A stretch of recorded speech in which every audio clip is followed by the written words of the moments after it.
Supreme court ने गुरुवार को दिल्ली में पटाखों को बैन करने के आदेश को चुनौती देने वाली याचिका पर सुनवाई की। Chief justice B R. गवई ने कहा, अगर दिल्ली एनसीआर के शहरों को साफ हवा का हक है तो दूसरे शहरों के लोगों को क्यों नहीं। कोर्ट ने दिल्ली और एनसीआर तक सीमित पटाखों पर लगे बैन पर सख्त टिप्पणी करते हुए सवाल उठाया कि क्या पटाखों पर बैन केवल दिल्ली में इसलिए है क्योंकि दिल्ली एलिट माना जाता है।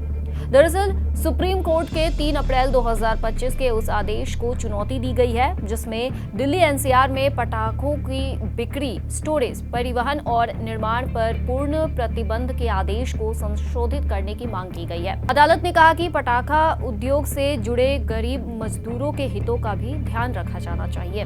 मुख्य न्यायाधीश ने कहा, अगर एनसीआर के नागरिकों को प्रदूषण मुक्त हवा का अधिकार है तो बाकी देश के नागरिकों को क्यों नहीं।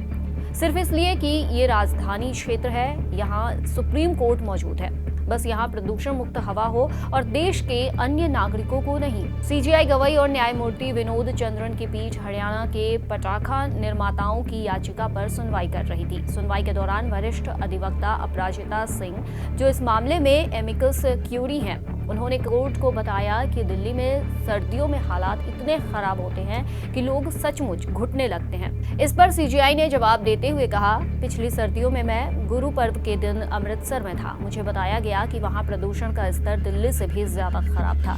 अपराजिता सिंह ने कहा कि ये एक राष्ट्रीय समस्या है। इस पर चीफ जस्टिस ने तुरंत कहा, अगर ये राष्ट्रीय समस्या है तो समाधान भी राष्ट्रीय होना चाहिए। दिल्ली के लिए कोई अलग नीति नहीं हो सकती।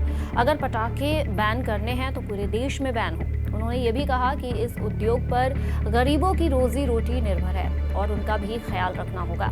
अदालत ने उदाहरण देते हुए कहा कि जब प्रदूषण नियंत्रण के लिए निर्माण गतिविधियों पर रोक लगाई जाती है तो सबसे ज्यादा नुकसान मजदूरों का होता है। बता दें, केंद्र सरकार की ओर से पेश अतिरिक्त सॉलिसिटर जनरल ऐश्वर्या भाटी ने बताया कि national environmental engineering research institute green पटाखों पर काम कर रहा है और इस पर जल्द ही रिपोर्ट पेश किया जाएगा।